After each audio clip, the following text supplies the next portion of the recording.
there are things you haven't come across in your childhood. There are words you haven't come across. There are concepts you haven't come across. There's classical music pieces you've never come across, but that's because you just didn't come across them. It's very easy to think you don't know about that because you're not smart or you're not as smart.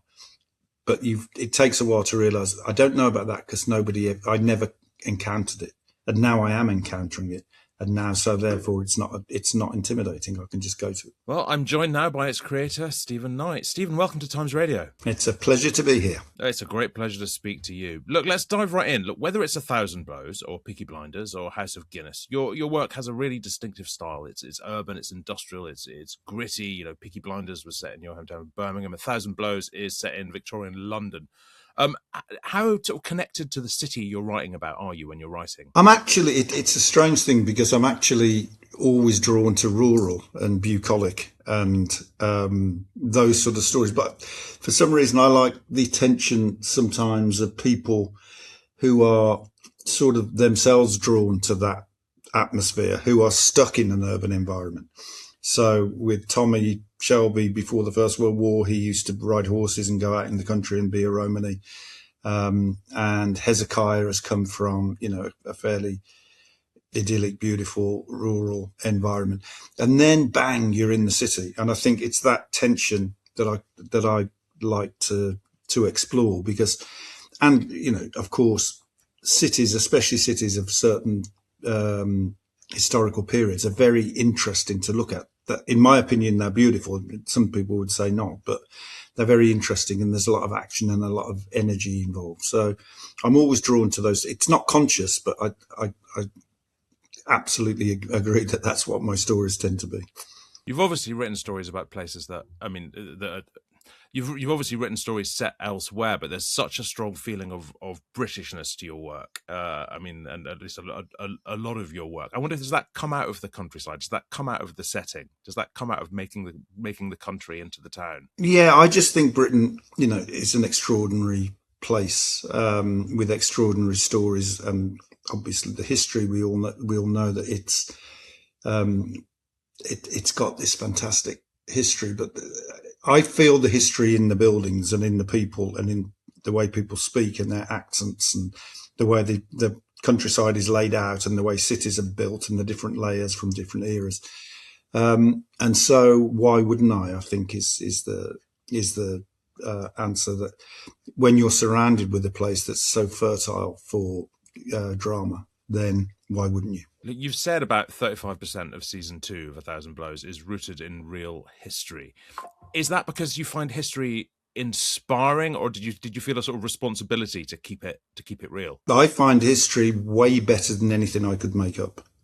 And so therefore it's almost like cheating. So, I mean, I was presented to begin with that to kick off 1,000 Blows was the story of Hezekiah Moscow, which is a true story of someone who came with his best friend from Jamaica, and his ambition was to be a lion tamer. And instead he became the heavyweight champion of the world. Now, you wouldn't make that up. It's an amazing story, isn't it? Yeah. I know. And then I'd always, for quite a while, I'd wanted to do another extraordinary true story, which is the 40 Elephants, which is in the 1880s. London was terrorized by this group of thieves and con artists who were all women, who called themselves the 40 Elephants because they would steal so many clothes. When they left Harrods, they looked like elephants. And again, you wouldn't dare make that up. So I wanted to put these two history stories together. And then, since there's not a huge amount of stuff written down, especially about Hezekiah and Sugar Goodson, you get these stepping stones, these actual events. And then it becomes the idea that you're weaving your way between the stepping stones of real events, and you have to, in the drama, find reasons why that then turned into that, which turned into that. When you come across stories like that, like the 40 Elephants, like Hezekiah Moscow, there must be a bit of you half of you that goes, "This is amazing, my work here is done," but also a bit of you that goes, "I've got to stop anybody else from getting to this first," because you can't option the past. Yeah, exactly, and that is often a feeling. But I always think something's good is when you're desperate to get it done in case someone else has the same idea. That's particularly true of the 40 Elephants, actually. Yeah, for sure. Because that is historical fact. And there was quite a bit written about that. And just the fact that the 40 Elephants was still around in 1950, I find quite remarkable. Well, that makes it seem like this series could run for a while in that case. Look, we'll come back to 1,000 Belows in a minute, I promise. But look, in general with your work, from Peaky Blinders to the 40 Elephants to the SAS, you're consistently drawn to groups who live outside the rules. Tell me about the appeal there for you. Is it the lawlessness you enjoy? Is it because we understand the rules better over time when you see somebody who's living outside them? I think, there's a very basic, simple principle, which is the story, usually, not always, but the story of someone who obeys the rules, who gets up in the morning, goes to work and does what he should do or she should do, wouldn't make just good life, but not great drama, I think. And so I think the stories often are on the periphery. And I do think people who most of us by and large obey the rules, we are quite interested in people who don't, and people who seem to make their own rules. And I just think that's been true forever. I mean, Robin Hood, we've always been interested in people who not only break the rules, but get away with it. And also, I think, are quite smart. And my abiding principle when I'm writing stuff is I'm always looking for people who are good people who are doing bad things for a good reason. Good people doing bad things for a good reason. Or for a reason they believe is good. So that they're not, I don't think people are really interested in bad people who are bad for the sake of it. Like Tommy is doing what he does for his family. And, the boxers in 40 Elephants are doing it to stay alive, if you like. So, yeah, that's what I think. I think good people can do bad things, and let's explore that in a story, I think, is what I try to do. I'm interested that you'd call Tommy particularly a good person. He's certainly good in parts. I mean, is it because survival comes before morality, and survival has its own morality, I suppose? It's very difficult because obviously he's not doing good things. And yet I think an audience are empathetic with him because they sort of understand why he's doing it, because he's trying to, he says a couple of times to defend himself. He says, I'm only doing what other people do above us, and they get away with it, so why shouldn't we? So, that's quite a flimsy argument, but he puts it quite well. And the fact of sympathy for people doing bad, the most extreme example I can give, which happened to me. And so I was watching an episode of Peaky with someone, and in the episode, the character Arthur attacked a completely innocent Quaker who he suspected of having a relationship with his wife, and he wasn't. And he attacks this Quaker in a really... I remember it well. It's a very disturbing episode. I remember it well, yeah. Yeah, a really awful way. And the person next to me said, poor Arthur. And I thought, well, what about the Quaker? So, that to me was a stark example of this is where an audience will go in the right circumstances. Look, another thing that connects your stories is class. You've got the very wealthy in House of Guinness. You've got the poor in 1,000 Blows. Often you've got the top of the class ladder and the bottom of the class ladder, not so much the middle. Why do you think that is? I don't know. I do feel there is a sort of a hoop in the class system where, in my experience, there seems to be a stronger connection between the poacher and the squire rather than the poacher and the gamekeeper. And the English class system is endlessly fascinating and complex, and is a subject that I'm very interested in because it does affect people's lives profoundly, actually, still. It affects how they speak. It affects what they eat and where they go and what they do. So it's very interesting to me, but I do feel that there is a kind of Englishness that connects the upper class, as to give it a simple phrase, the upper class and the working class, but not just the working class, people living outside of the working class, people who are really living on their wits. I don't know why that is, and maybe it's fanciful, but I do feel that. No, I can see that identity is starker at those extremes. You once said it takes 20 years to recover from a working class upbringing. Are these stories part of your recovery still? Yeah, I used the wrong word. I said recover. That's wrong. It's adjust to, I think, is what I would have been better off saying. Because you don't need it. A working class upbringing gives you all of the things that it gives you, and it's fulfilling and great and all of that stuff. But if you then want to go and venture beyond into other, into professions where maybe there aren't so many people like you find that you are your own limiter.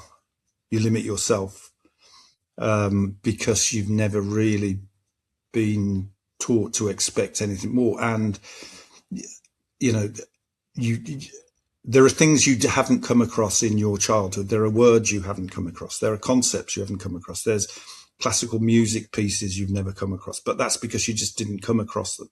It's very easy to think you don't know about that because you're not smart or you're not as smart. But it takes a while to realize I don't know about that because I never encountered it. And now I am encountering it.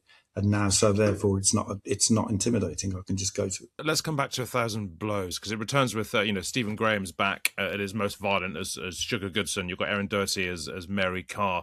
It's a reminder that you work with some of the best actors in the world. What was it like working with these two? Amazing. And Malachi and all of that. I see this, that the three leads are Malachi, Stephen and Erin.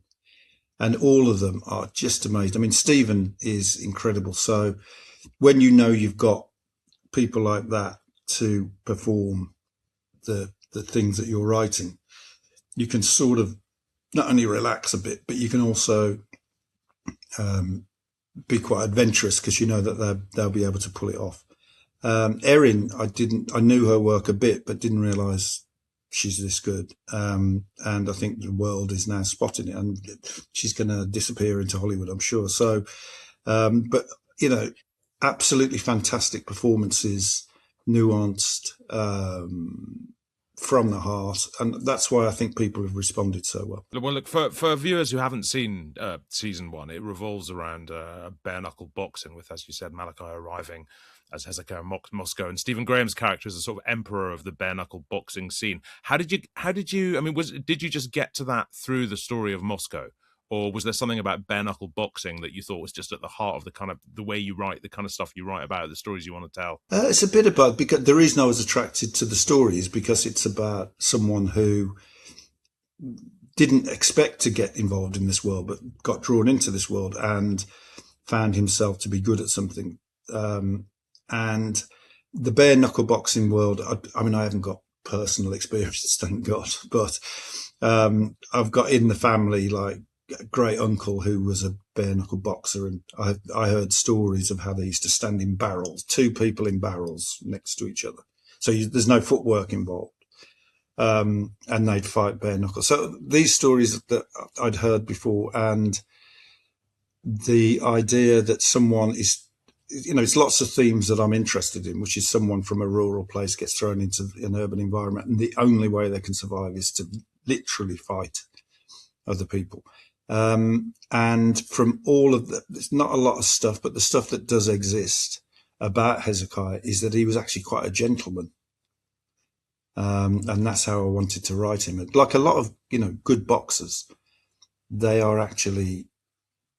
got this ability, but they're not necessarily trying to beat up the world. They're just doing it for themselves. Well, I don't want to give away too many spoilers, but in season 2, the violence, it sort of spills out from the ring into the city. The stakes get a bit higher. How much are you comfortable telling us about what's going to happen? Well, I don't want to do any spoilers, so I would just say the stakes get higher. We enter a world that maybe people are not expecting us to enter. And there is an artistic element to this. But yeah, it's what I wanted to do at the start of season 2 is take the lead characters and split them up, because they're all in pretty dark places. And then the story of season 2 is how they come back together. Either it's destiny or it's because they belong together, but they come back together because they function better when they're a unit, in spite of whatever tensions there are within. A lot of your work sort of develops into politics. I mean, obviously, House of Guinness began in politics, but Peaky Blinders. You got Tommy eventually enters is it the Commons or the Lords? I forget. Certainly Parliament. I mean, tell me about your sort of decision to do that a few times. Is that because you get to tell the same stories on a bigger scale? I just like the idea that that you create a fictional character and throw them into the real world, and the real world is happening at that time. The politics is happening, and usually, particularly at the beginning of a story, I would have the characters' politics is coming to them. In other words, events are happening, like Tommy Shelby goes to war, and that profoundly changes him. So here is history like a wind blowing, or the weather, and it's affecting everyone. And then I quite like the idea of, if you have a character who is strong enough, who decides to become part of that, who becomes part of whatever's happening and starts to affect it and to control it. I'm very interested in politics. I'm very interested in politicians, very unfashionably.